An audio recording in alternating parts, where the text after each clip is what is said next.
महत्त्वाचा विषय पाणी पिऊन देतो. पाणी कुठे ठेवलं माझं?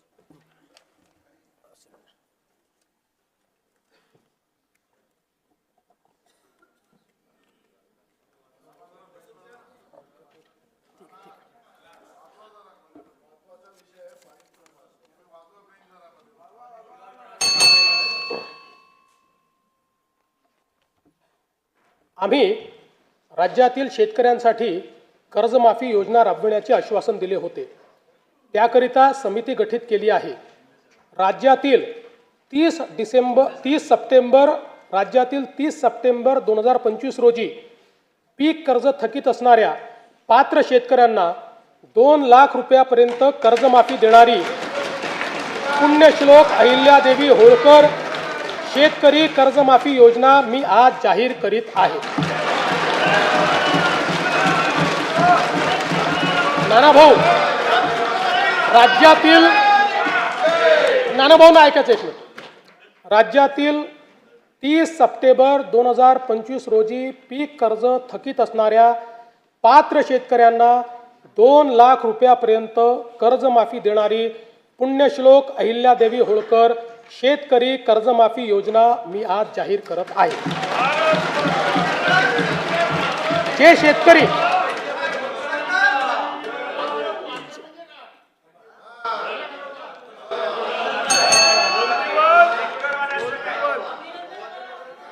तुम्ही पण जाहीर केले तर पात्रच म्हटलं होतं, पात्रच म्हणावं लागतं, अपात्राला देता येत नाही.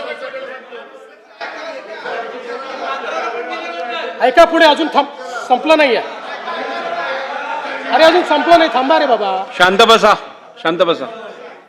जे शेतकरी कर्ज घेऊन नियमित परतफेड करतात अशा शेतकऱ्यांना प्रोत्साहन देण्याच्या हेतूने नियमित कर्ज परतफेड केलेली असल्यास अशा पात्र शेतकऱ्यांना 50,000 रुपयापर्यंत प्रोत्साहनपर लाभ देण्यात येईल. कर्जमाफी तसेच प्रोत्साहनपर लाभ देण्याबरोबर कोकणाला हे जास्त महत्त्वाचं आहे, कारण कोकणातले लोक सगळे कर्ज परत करतात. कर्जमाफी तसेच प्रोत्साहनपर लाभ देण्याबरोबरच राज्यातील बँकिंग यंत्रणा सक्षम असावी यासाठी समितीच्या शिफारसीतील निकषानुसार निर्णय घेण्यात येईल.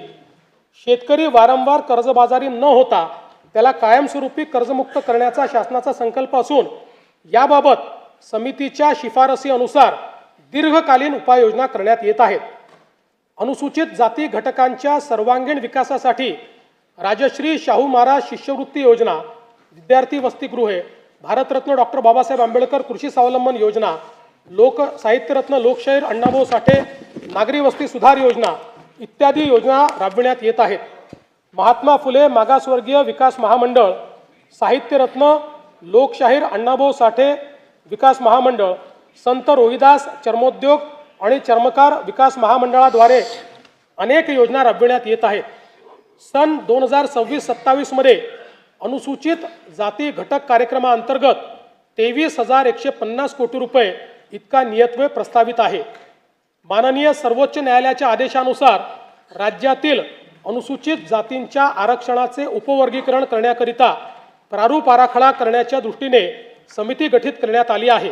समितीचा अहवाल लवकरच अपेक्षित असून शिफारसीनुसार समुचित लाभ देण्याची पुढील आवश्यक कारवाई करण्यात येईल. आदिवासी समाजाच्या सर्वांगीण विकासासाठी राणी दुर्गावती महिला सक्षमीकरण योजना, शबरी आदिवासी वित्त व विकास महामंडळ, डॉक्टर APJ अब्दुल कलाम अमृतहार योजना, नमो आदिवासी स्मार्ट शाळा अभियान, आदर्श आश्रमशाळा, भगवान बिरसा मुंडा जोड रस्ते योजना, ठक्कर वापा आदिवासी विकास योजना तसेच पंडित दीनदयाल उपाध्याय स्वयं योजना आदी कार्यक्रम राबविण्यात येत आहेत. बिरसा मुंडा कृषी क्रांती योजनेत विंधन विहिरी व सौरपंप हा घटक वनक्षेत्रालगतच्या गावातील आदिवासी शेतकऱ्यांना अनुज्ञेय करण्यात आला आहे. कातकरी, कोलाम आणि माडिया या आदिम जमाती तसेच पारधी समाजाच्या सर्वांगीण विकासासाठी विशेष पॅकेजद्वारे निधी राखीव ठेवण्यात येणार आहे. सन 2026-27 मध्ये आदिवासी घटक कार्यक्रमाकरता 21,723 कोटी रुपये इतका नियतव्यय प्रस्तावित आहे. इतर मागासवर्ग, विमुक्त जाती, भटक्या जमाती तसेच विशेष मागास प्रवर्गातील समाजाच्या सर्वांगीण विकासासाठी वसंतराव नाईक विमुक्त जाती व भटक्या जमाती विकास महामंडळ, महाराष्ट्र राज्य इतर मागासवर्गीय वित्त आणि विकास महामंडळाअंतर्गत विविध योजना राबविण्यात येत आहेत. ऊसतोड कामगारांच्या मुलामुलींसाठी संत भगवान बाबा शासकीय वसतिगृह योजना, आश्रमशाळा, विद्यानिकेतन, क्रांतिज्योती सावित्रीबाई फुले शिष्यवृत्ती योजना, डॉक्टर पंजाबराव देशमुख वसतिगृह योजना, वसंतराव नाईक तांडा वस्ती सुधार योजना आदी कार्यक्रम राबविण्यात येत आहेत. धनगर व गोवारी समाजातील लाभार्थ्यांसाठी विविध योजना राबवण्यात येत आहेत. या सर्व योजनांकरता पुरेसा निधी उपलब्ध करून देण्यात येईल. विविध समाज घटकांसाठी रोजगाराभिमुख प्रशिक्षण कार्यक्रम, विद्यार्थ्यांना अधिक छात्रवृत्ती तसेच संशोधनाचे काम करण्यासाठी सारथी, बार्टी, आरटी, TRTI, महाज्योती, वनारटी, अमृत आणि मार्टी या संस्था कार्यरत आहेत. या सर्व संस्थांसाठी पुरेशी तरतूद करण्यात आली आहे. तृतीयपंथीयांच्या सर्वांगीण विकासासाठी धोरण जाहीर करण्यात आले असून त्यांच्या स्वयंरोजगार व व्यवसायासाठी बीज भांडवल उपलब्ध करून देण्यास मान्यता देण्यात आली आहे.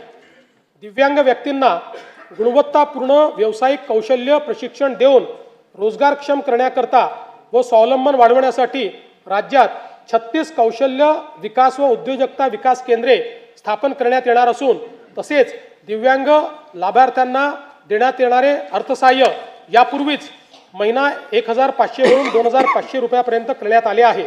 दिव्यांगांना शासकीय लाभाच्या सर्व सेवा सुविधा एकाच प्लॅटफॉर्मवर देण्यासाठी दिव्यांग सहाय्यक संकेतस्थळ कार्यान्वित करण्यात आले आहे.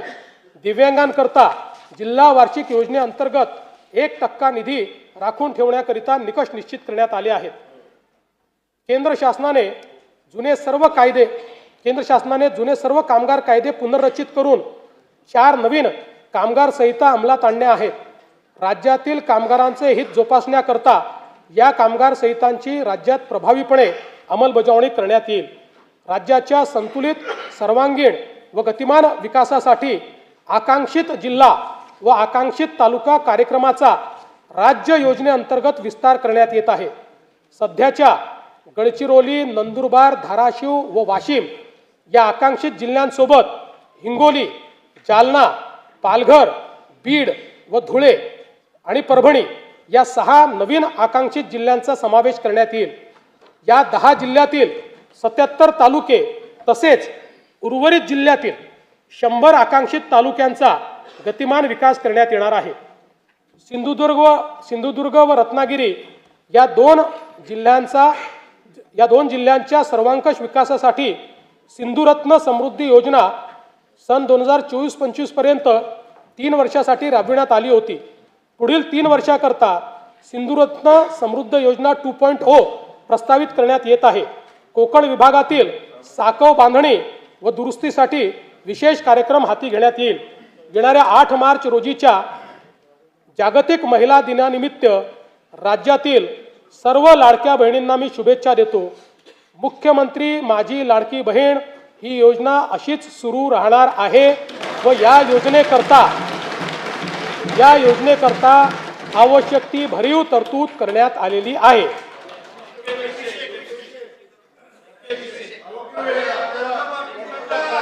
काळजी करू नका. तुमच्या मनातली एक एक गोष्ट आम्हीच पूर्ण करतोय, आम्हीच करत राहणार आहे.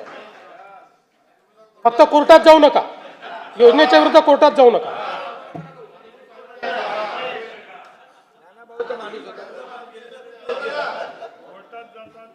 सध्या राज्यातील सर्व जिल्ह्यांमध्ये एकल महिलांचे सर्वेक्षण चालू असून ते पूर्ण झाल्यानंतर त्याचे उचित विश्लेषण करून एकल महिलांच्या कल्याणासाठी सुयोग्य धोरण आणले जाईल. महाराष्ट्र ग्रामीण जीवनोन्नती अभियानाअंतर्गत आतापर्यंत सुमारे 37 लाख लखपती दिदी झाल्या आहेत. सन 2026-27 मध्ये आणखी 25 लाख बहिणींना लखपती दिदी करण्याचे उद्दिष्ट आहे. महाराष्ट्र राज्य ग्रामीण जीवनोन्नती अभियानाअंतर्गत स्थापन करण्यात आलेल्या महिला स्वयंसहायता समूहांच्या वस्तू व उत्पादन विक्रीसाठी हक्काची बाजारपेठ मिळवून देण्याकरता पहिल्या टप्प्यामध्ये 13 जिल्ह्यांमध्ये उमेद मॉल जिल्हा विक्री केंद्र उभारणीस मान्यता देण्यात आलेली आहे. उपक्षेत्र दुसरे शिक्षण व कौशल्य विकास, राज्यात 100% मूलभूत साक्षरता व संख्याज्ञान व 80%हून अधिक पदवीधरांसाठी रोजगार निर्मितीचे उद्दिष्ट आहे. राष्ट्रीय व आंतरराष्ट्रीय विद्यार्थ्यांना आकर्षित करण्यासाठी 8 ते 10 शैक्षणिक शहरांची उभारणी करणे, युवकांना उद्योग केंद्रीय आणि कौशल्य विकास शिक्षणाद्वारे सुसज्जित करणे, नवोन्मेष आणि उद्योजकतेला प्रोत्साहन देणारे प्रतिभा केंद्र निर्माण करण्याचे नियोजित आहे. नवी मुंबई आंतरराष्ट्रीय विमानतळाच्या परिसरात भारतातील पहिली आंतरराष्ट्रीय दर्जाची एज्युसिटी विकसित करण्यात येत आहे.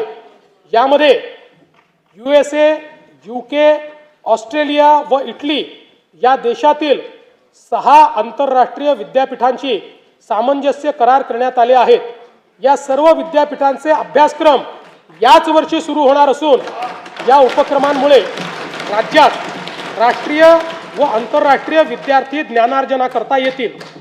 अमरावती शहरातील शिक्षण विभागाची सर्व कार्यालये एकत्रित आणण्यासाठी डॉक्टर पंजाबराव देशमुख शैक्षणिक संकुलाची उभारणी करण्यात येईल. राज्यातील राज्यस्तरीय विज्ञान प्रदर्शनात विशेष प्रावीण्य मिळविणाऱ्या विद्यार्थ्यांचे मनोबल वाढविण्यासाठी आपण बक्षीस रकमेत मोठी वाढ केली आहे. विद्यार्थ्यांमध्ये विज्ञानाची ओढ निर्माण करण्यासाठी मुख्यमंत्री विज्ञान वारी उपक्रमाअंतर्गत विद्यार्थ्यांना इस्रो आणि अमेरिकेतील नासा या जगप्रसिद्ध संस्थांना भेट देण्याची संधी उपलब्ध करून देण्यात येणार आहे.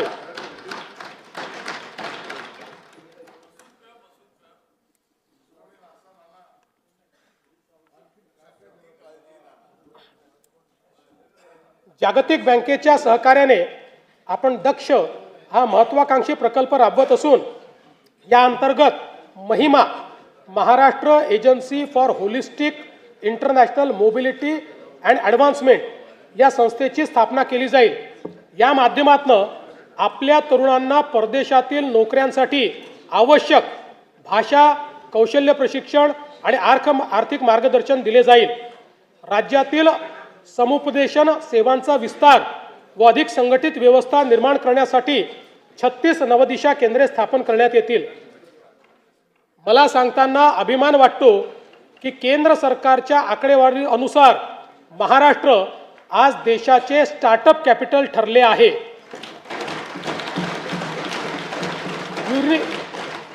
युनिकॉर्न्सच्या संख्येतही आपलेच राज्य देशात प्रथम क्रमांकावर आहे. राज्याला जागतिक केंद्र बनवण्यासाठी आम्ही नवीन स्टार्टअप व नाविन्यता धोरण 2025 जाहीर केले आहे. पुढील 5 वर्षात 1,25,000 उद्योजक घडवणे आणि 50,000 स्टार्टअप्सला बळ देणे हे आमचे उद्दिष्ट आहे. तळागाळातील नवोद्योजकांना आर्थिक बळ देण्यासाठी आपण मुख्यमंत्री उद्योजकता महाफंड स्थापन करत आहोत. यातून निवडक स्टार्टअप्सला थेट आर्थिक मदत दिली जाईल. या उपक्रमाअंतर्गत 50 सर्वोत्तम स्टार्टअप्सची निवड केली जाईल. त्यांना त्यांचे नाविन्यपूर्ण प्रकल्प शासकीय विभागामध्ये राबविण्यासाठी 25 लाख रुपयापर्यंतची कामे निविदेशिवाय थेट दिली जातील. चर्मकला डिझाईन व उत्पादन अद्ययावत केंद्र बांद्रा मुंबई येथे स्थापन करण्याचे प्रस्तावित आहे. यामध्ये नाविन्यता आणि उद्योजकता केंद्रासह सर्व सुविधा असलेली बहुमजली इमारत बांधण्याचे प्रस्तावित आहे. आदिवासी जमातीतील युवांना नाविन्यतेवर आधारित उद्योजक आणि उद्योग निर्माते बनवण्यासाठी राज्यात Bharat innovation research startup for आत्मनिर्भरता म्हणजे बिरसा ही योजना राबविण्यास मान्यता देण्यात आली आहे.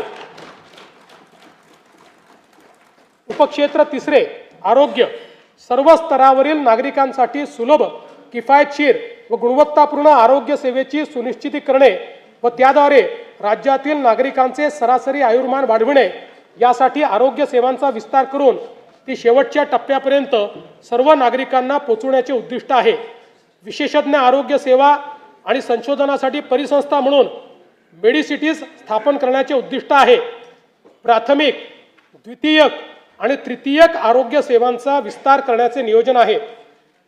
ताणतणाव, जीवनशैलीजन्य आजार, मानसिक आरोग्य तसेच प्रतिबंधात्मक आरोग्य सेवेसाठी सातारा जिल्ह्यातील दरे परिसरात निसर्गोपचार केंद्र उभारण्यात येईल. तसेच मुंबई महानगर परिसरात वैदिज्ञान, संगीत परंपरेवर आधारित वेलनेस उत्कृष्टता केंद्र विकसित करण्यात येईल.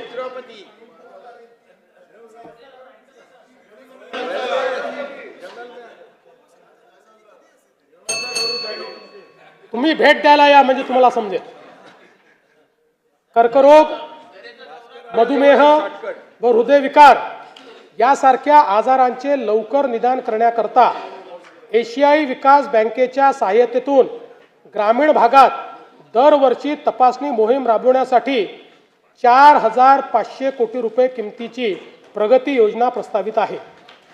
राज्यातील 29 महानगरपालिका, 247 नगरपरिषदा आणि 147 नगरपंचायतीमध्ये राष्ट्रीय आरोग्य कार्यक्रम व आरोग्य विभागाच्या सर्व गुणवत्तापूर्ण सुविधा देण्याकरता समन्वय साधणे व कामकाजाचे संनियंत्रण करण्यासाठी शहरी आरोग्य आयुक्तालयाची स्थापना करण्यास मान्यता देण्यात येत आहे. राज्यात डिजिटल सार्वजनिक आरोग्य परिसंस्था निर्माण करण्यासाठी महाराष्ट्र डिजिटल आरोग्य तंत्रज्ञान अभियान राबविण्यात येईल. यामुळे रिअल टाइम डॅशबोर्ड